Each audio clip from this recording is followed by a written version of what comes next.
Welcome to the Marketing Millennials, the No BS Marketing Podcast.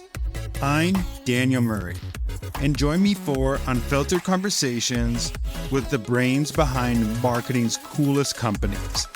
The one request I tell our guests, stories or it didn't happen. Get ready to turn the up. We are back with another episode of the Marketing Millennials podcast. And today I have a very special guest, and she's a CMO of Wrike, but she's worked for like some of the coolest companies out there. I would say like Udemy, Bitly, Dropbox, Salesforce, leading teams there. And now she's been at Wrike for over 2 years now, which is amazing. And we're going to talk all things, but I'll let Christine introduce herself and let her talk a little bit what Wrike does, and then we'll get into the podcast today. Sure. Well, thank you for having me. So I am the CMO here at Wrike. I've been here, as you mentioned, just a little bit over 2 years, looking at everything brand and demand, all the core marketing and communication functions, and really focus on partnering across the organization to drive growth. So Wrike is a platform for complex work and work that gets delivered by humans and AI agents. We've got 20 years of enterprise work management experience. And so with that breadth of experience, it really gives us the ability to give organizations governed, context-rich foundation that they can use to put AI agents to work on their most important workflows. So it's a super interesting product. We have marketers as a core audience, so my team gets to use it all the time. But then we also partner with a breadth of organizations, anyone from manufacturing companies who are looking to figure out how can they bring products to market faster, or marketing agencies that are looking at how they can manage multiple clients. So it's a pretty diverse set of customers that we have. Before we get into the build versus buy talk, you asked a question that most teams skip entirely. So what's the first thing you actually assess before your team touches an AI decision? So I think before we look at making a decision, I want to make sure I've got the team that has the right skills in place, that the team is structured in the right way to kind of pull this off. So I think some of the most important things are, have you set clear expectations with your team on, how you're expecting them to leverage technology in general? How are you expecting them to use AI? And looking at, when you're making these decisions, how are you going to measure success? So I really look at, what is the velocity of the work that they're doing? What's the impact of the execution? So if you're looking to buy a tool, if you're looking to buy an AI-enabled tool, or if you're looking to build in-house with AI, how are you actually driving that increased velocity and better results from the programs? I want to make sure, we're running programs not only more quickly, but programs that are more effective, because we are partnering with AI, or we're partnering with a vendor to make sure that we're delivering the best work possible. It's like super smart, because I think a lot of people a year from now are going to look back and say, what was actually the ROI of using all these AI tools? And if you don't have that structure in place of measurement of, if I implement this AI agent, or I use AI in this workflow and it didn't do anything, or it did something, we can do something, because you can overspend on tokens, you can overspend on using it, but what is the actual ROI? And I think a lot of marketing teams, or a lot of teams, are going to start getting asked that question a year from now. We're in like the test mode of AI, which we only get for a short period of time, and then they're going to come to marketing and be like, all these AI tools are expensive. You guys are using AI everywhere. What's it actually doing? Are you seeing uplift? Are you seeing ROI? What are some things that you think teams should be doing right now who are implementing AI to make sure that they are measuring this upfront, so when they do get asked the question, what is ROI, they're set up for success? Yeah, I mean, I think you really need to map out your your workflows and what are the objectives where you're trying to deliver with those workflows, because the workflows themselves need to be optimized before you are applying AI. You don't want to put AI on a workflow that has too many approvals, that, is going back and forth between multiple teams with unnecessary handoffs. So you sort of have to optimize the core first. Is the way we're doing work today the most efficient? And then look at how can AI automate that even more, or pull out more of the tasks that are routine and get those executed, and then have a human actually review it. So I think kind of going back to the basics, like, are you working efficiently today? And then how can AI help you be even more efficient? Yeah, I think that's a great question. I think I always said this because I was in marketing operation. Like, you have to be able to do a task manually great before automating the task great. Exactly.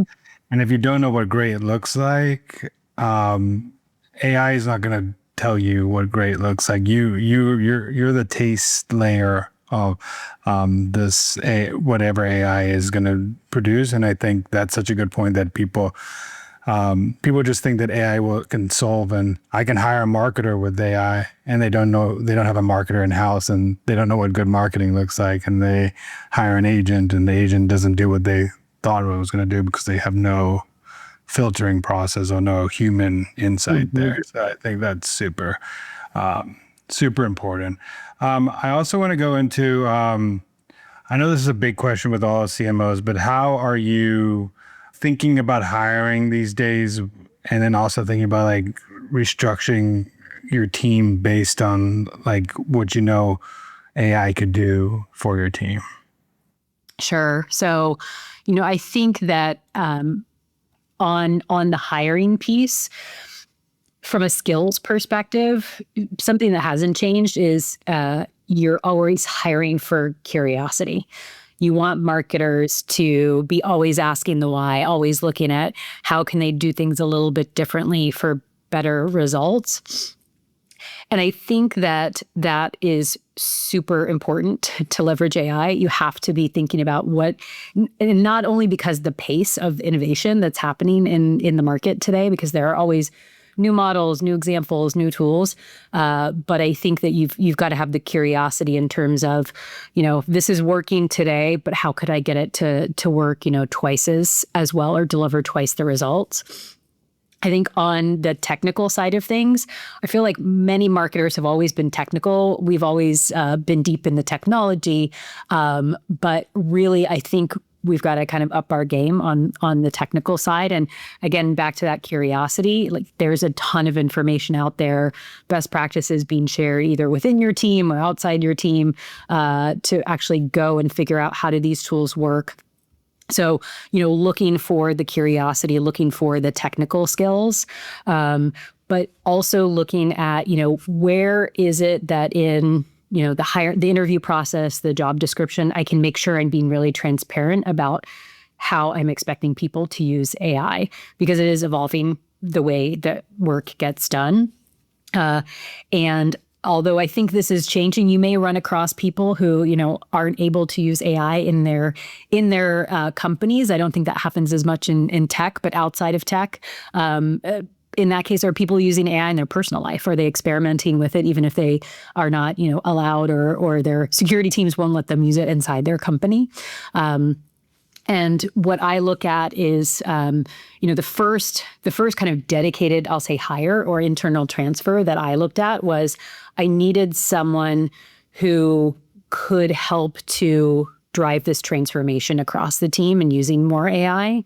And so I actually found someone in our organization who was tech savvy and had a marketing background. So I actually carved out a role within my team reporting directly to me, an AI and automation marketing manager, and have him focus on how can we start to move some of these workflows into more AI-enabled workflows. So kind of creating that first person to get things started. And then now as I'm looking at any new roles that open up across the team, how should we actually define that role? It probably shouldn't be the exact backfill that we had, because now we've got an opportunity to look at how does this person do work differently? Has the profile changed? Has the way they do work changed? And so let's rewrite the job description to make sure it's focused on where we want to go in the future. I think for my team, we're looking at it in that way. I do think, other organizations and certainly AI native companies are able to kind of build and say, this is our ideal org chart in an AI forward world. For us as an established company, I'm looking at how does the organization change over time as we upskill the team, as we bring in new team members. Yeah, and I think both are not like different approaches, but I do think that AI is changing so fast that it's hard to just say that this is the set in stone org chart of what AI is going to look like now, because even a month ago, AI looked different than it did today. So it's like, how could you make the decision that we need X when AI is changing? So I also want to go into some specifics. Like, I know you've built some cool things internally with AI. Could you get into like what you've built internally as a marketing team, how fast it took you to build it, and what were like some of the results of building that? Sure. So, I'd say last year was a lot of experimentation with individuals looking at how can they create something that's going to improve their piece of a workflow. And this year, we're trying to move more into scale. And so one of the key things that we've built out has been a content hub for the marketing team. So if you think about all the different types of content, even just written, blog posts, LinkedIn posts, long-form landing pages, ebooks. We wanted to create a tool that would help us to accelerate that, the creation of that, the approval of that. We've extended it to also include visual, so static design elements. And these are really areas where we look at the written content and the visual content is required for almost every type of marketing campaign. And so this was our big opportunity to create something that would impact the whole marketing team and everyone could benefit from it.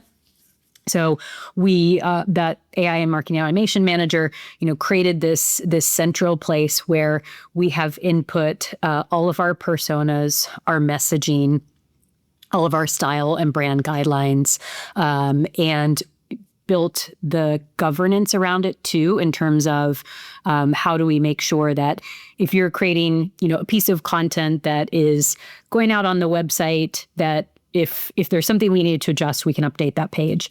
If we're sending an email to our entire database, that is something that is going to be harder to adjust later. And so we're being clear around what are the approval processes depending on types of content.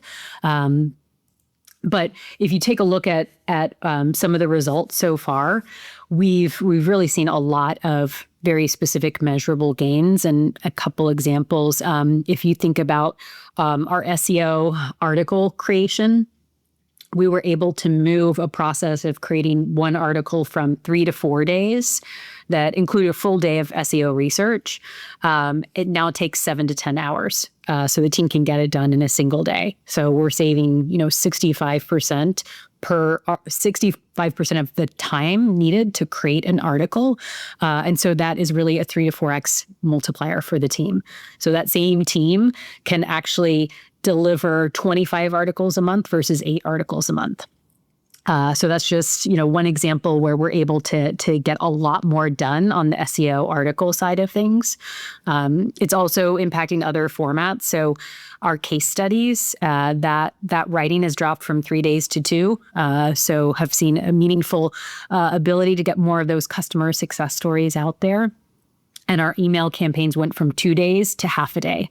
So a lot of very specific, measurable time saved and time that we can then turn into more strategic work or increasing the velocity and the amount of work that's happening.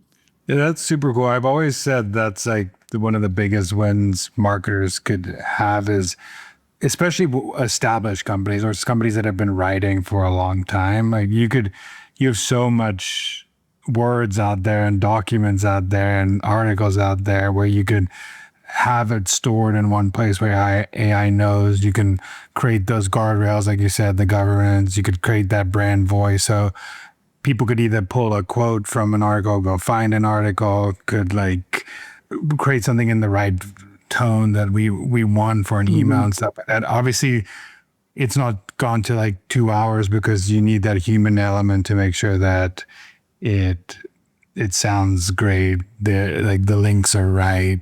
If we ship this, it looks good. But but at least it saves you so much time of that upfront research, the upfront looking for things, the upfront where I know I did this interview a year ago. Where like could I find this interview and AI could pull it up? So I think everybody needs to have like a content brain that's AI in their company. I think that's a great example of like efficiently using AI right now. What is like that moment where you thought, wait, we just can do this ourselves with AI? Was there like like specific trigger? Because I know like a lot of orgs is like AI has saved a lot of marketing teams the ability to having to ask a lot of people to do a lot of things. So what it was like that moment where you realize, hey, this is going to save us also like a lot of back and forth with 1,000 teams because we're using AI. So, I think the initial push was we saw the content creation process as one of the key bottlenecks for all of our programs. And we knew if we could improve that piece, all of our programs would get more efficient, more effective. And so, that problem caused us to first go and look at external tools like we've always done. And we had just brought on our AI and automation manager to join the team. And so as we were taking a look at vendors, we partnered with him to kind of say, hey, is like, what's the special sauce? Is this something that we could build ourselves? Is this something that we could potentially build more customized for our own use cases? Because we'll be able to integrate it into all the rest of the tools that we're using. We'll be able to integrate it into Wrike. So one of the key points for us was being able to integrate it into Wrike, the product that we use every day to manage our workflows, so that we weren't going kind of outside that system. It was something that we could integrate in and make sure that the content that was being created was linked back to the tasks and the projects that the team was working on.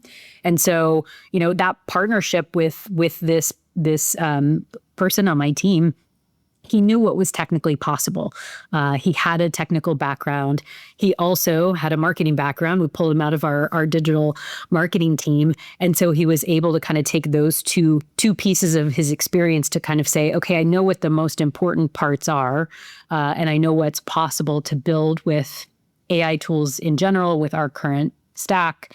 And the fact that he had kind of that dual expertise gave us the ability to kind of make the call and say, you know what, let's try to build something ourselves and look at how do we take, some of the different use cases that we have and build it into a single platform that we would need, rather than potentially purchasing multiple tools to support the team in their content workflows.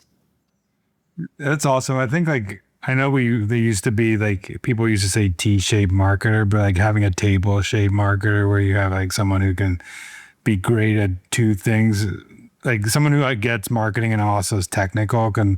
If you just had the technical side and they didn't understand how marketing works, it might take 10x as long, but just because he has that, and he already knows your marketing team, which is amazing too. So that saves even way more time. I want to ask this question because I think since AI, there's so many cool things you could do, and I bet a lot of your team is doing cool things with AI. How are you encouraging like sharings of learnings and like failures of what AI is doing inside your team? Like, is there like how has that been done? Because I feel like if someone has a win, it should be shared, or someone tried something, it failed, everybody should know that, hey, maybe there's a different way to do this, or maybe you shouldn't go down this rabbit hole of this AI workflow.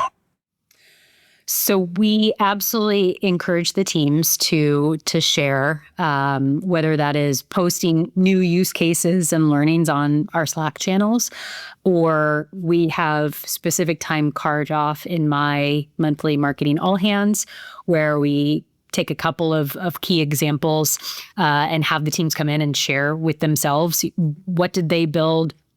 What tools did they use? What tips and tricks do they have for the rest of the team? And then we've also started to capture a library of AI-enabled workflows so that we can kind of create this catalog where people can learn and look at tools that were used, the specific outcomes. What did the process look like before? What did it look like after? So there's this reference library. And we're going to be accelerating this in terms of continuing to share those best practices. We want to make sure that we've got kind of regular power hours where people can come in and showcase what they've done and teach other people how to do something similar. I think that peer learning is super important, where people might say, I'm in a different function or I have a different role, but this is the general idea of what this person was trying to do. And I can see how I can take elements of that. Or this person is using a new tool that I haven't quite gotten my hands into yet. And I want to see how do they use this tool and how do they actually operate it. I love that you have like shared wins in the all hands. I think that's a key to make sure that people get also excited of what they're building. And I remember when I was a young marketer, I used to like, am I going to be like mentioned in the all, like marketing all hands or the all hands? So I think it's so cool for like the younger or like the upcoming marketers in the team to always get their work shared internally. I also wanted to ask you, we're like I think this is like the first time in marketing where we can ask this question where like, hey,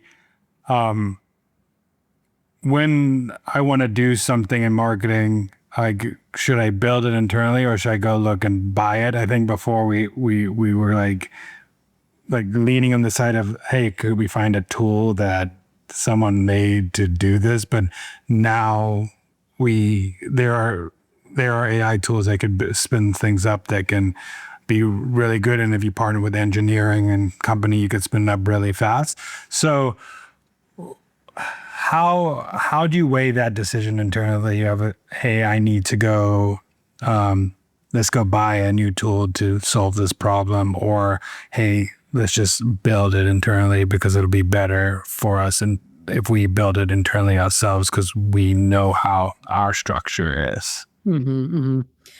So I think that with AI, it changes the types of questions you're asking when you're looking at how do I solve this problem. I think that internal tools are great for speed, for specific use cases where you say, potentially unique to my company or the way we work or the way we're structured, I need to figure out how to solve this problem.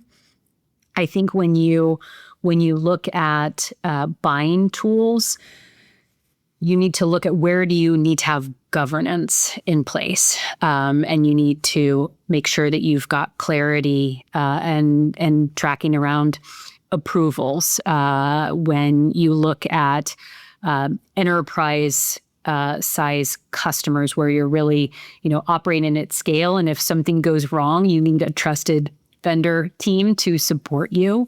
So I think the governance piece is certainly key. And that's where I would lean more into the external tools where those companies have the expertise that I just won't be able to build in-house easily. I think that another piece that I look at is this workflow touching customer data, our CRM tool, anything in our automated marketing stack that might put ads out into the market, as an example. Now you're looking at access controls and how are you managing data and managing it in a compliant manner. And that piece is also one where I think as you look at buying up platform, those vendors have security teams. They have all the certifications. They have kind of the frameworks and the support system in place. so that you can make sure that you're not giving access to data to people that should not have access to it. And I think another key piece is if you think about building out the internal tools, you're building it out with expertise in your processes, how work gets done in your organization. If you think about a more mature platform, those platforms have expertise across your industry, multiple use cases, multiple companies. And as you think about the AI that's being built and embedded in those products, it's been shaped by thousands of teams, workflows, customers, edge cases over the years. And so that compounding advantage, I think, really allows you to kind of provide this accumulated intelligence to customers. And so as I think about kind of those three pieces around the governance, the security side of things, and that industry-wide intelligence that I will want to tap into for certain types of tools, that's where I look at, maybe that's something we shouldn't be building in-house. We should lean on an expert who has spent a lot of time and talked to a lot of customers about this workflow, about this problem, and they've solved it, and I can partner with them and purchase that platform. Yeah, not only like they do this, but if you do that in-house, you're going to have someone managing all those things in-house. Like you're going to have someone managing governance of that tool, the security of that tool, patching bugs of that tool. You can't just build it and that tool just lives. It has to have all those three things. And if you don't have a team who can do that, or it's going to cost more to do that, it might be more efficient just to go with a team that has built it, understands it, has the security, like you said. I think that's good. But obviously there's like the lower left stuff, like building a content hub where like, hey, I'm not going to go find a tool that's going to help me build a content hub. I could just build my own hub in-house, and it's secure enough. It's not sharing data with any customers or anything. It's all internal, so we don't have to worry about it that much. What's the most expensive just by the platform decision you've ever seen a marketing team make? Well, that's a good one. I mean, I think most of those end up being marketing automation platforms. That, in my experience, when I look at my budget and see where it's going, that is kind of where a lot of the investment goes. I think that could be shifting as we look at the impact of AI on those tools. I think the importance of data is one that is becoming increasingly important for any company, and especially for marketers, is, do you have access to the data structured in the right way so that you can apply AI on top of it, and be able to automate campaigns and be able to automate and make decisions and do the right targeting, provide personalized experiences for people. And so I expect we might see, those big investment decisions shift more on the data side of things. Some of the big data platforms out there that you're going to want to make sure you have in place to connect your AI tools, whether they're internal or platforms that you're buying. Another question I have too is I know like most of the marketing teams out there are pretty much using like the same few tools that exist that are working. So how do you recommend like a marketing team or marketing leaders, like how does one stand out if everybody's using the same tools? Like what do we have to have in those tools to make us like perform differently and do different things if everybody is going to use a Claude or ChatGPT or Jasper or this or that as tools that they use every single day? Yeah, it is definitely something that I am hearing discussed quite a bit in forums and groups that I'm part of, which is, if we all have access to the same tools, how do we actually differentiate? And I think that is where the human element comes in. It's where the creative ideas, applying judgment and taste to the output of these tools that we all have access to is going to be important. How you use them is going to be just as important as using them in general. So I think that's why I am feeling like there's always going to be a place in the world for fantastic marketers, because that is what I think AI is not going to be able to replace. And I want to make sure that I am a marketer who also knows how to leverage AI to maximize and get the most sort of benefit out of it I can if my competition is using it, and then make sure that I'm applying my unique expertise and background to how we're going to use the tools. Even with your example of your internal hire, I think like expertise is what makes that hire great. And will be able to leverage the tools better than other people because he has internal expertise, he has marketing expertise, and he's technical expertise. And I think that's like the trifecta of expertise that needed for that particular role internally. I hear a lot of people asking that question of like expertise, and then also the other thing you said earlier is like, how could we have like the best first party data, the best first party research, the best first party, because that's also a differentiator, because what AI can find on the internet, it's not going to be able to. And if you can spit out things that AI is not spitting out, that's also a different, especially in in the content game of marketing, or in the ads game of marketing, where you're trying to be a little different. Couple more questions. One of them is that the budget conversation. Like, how are you thinking about like AI and a budget? Is it like in the tool line item? Is it its own line item? How do you approach that conversation where like, what's AI doing?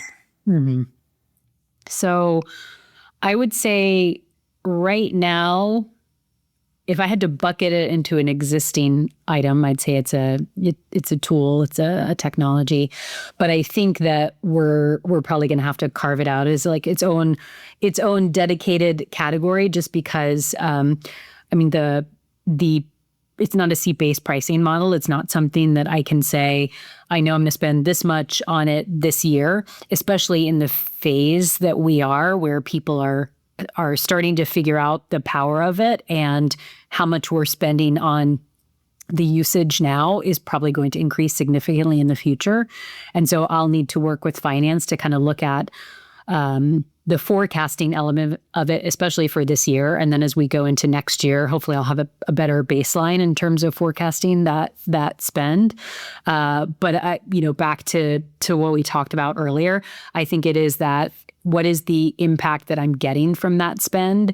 And is, the next dollar spent on that tool actually returning 10, 20, 50x in terms of impact for the business?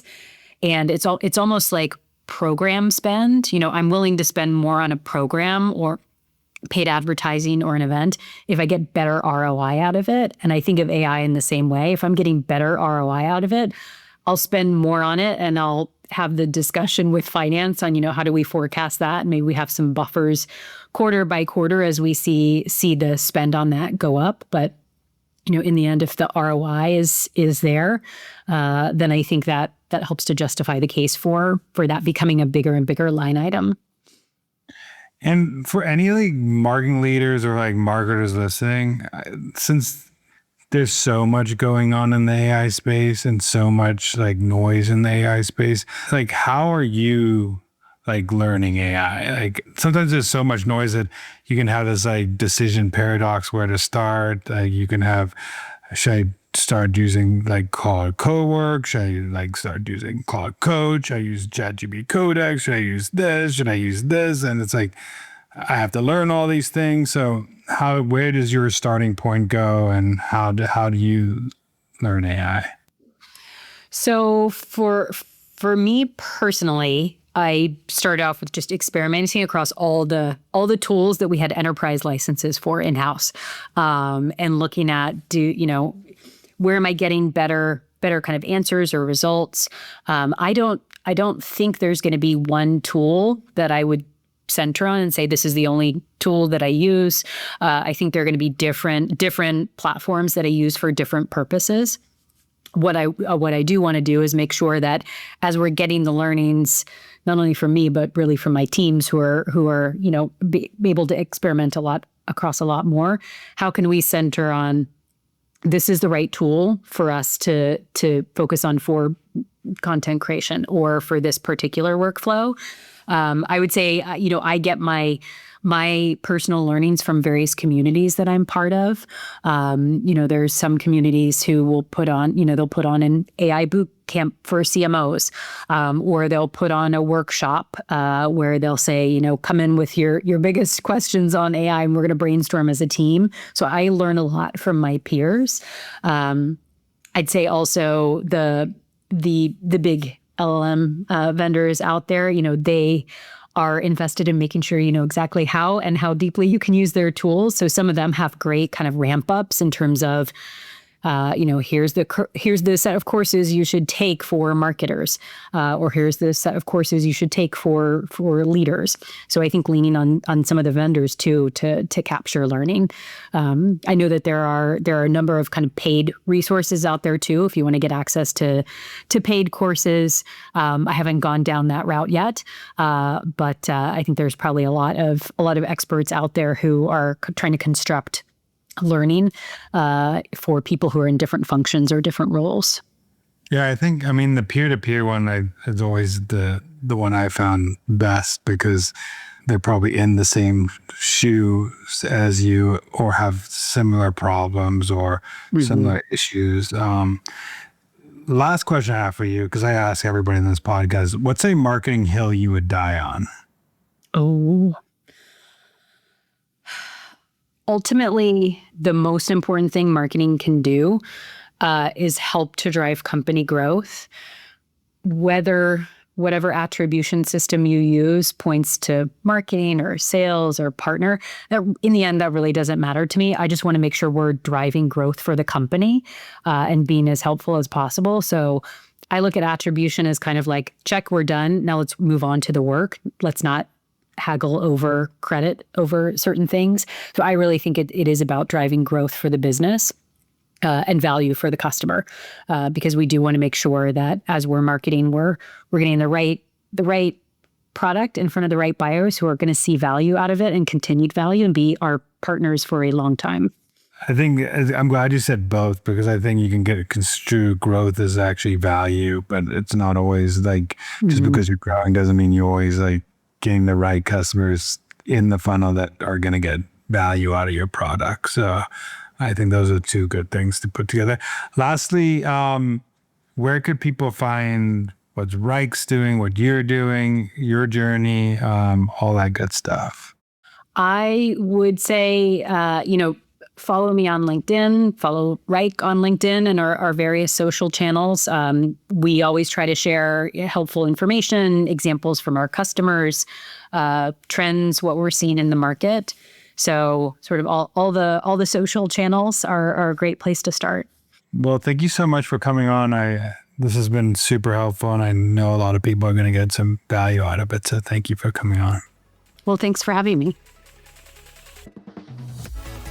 Thanks so much for listening. Keep tuning in to hear more great insights from the coolest marketers from around the world.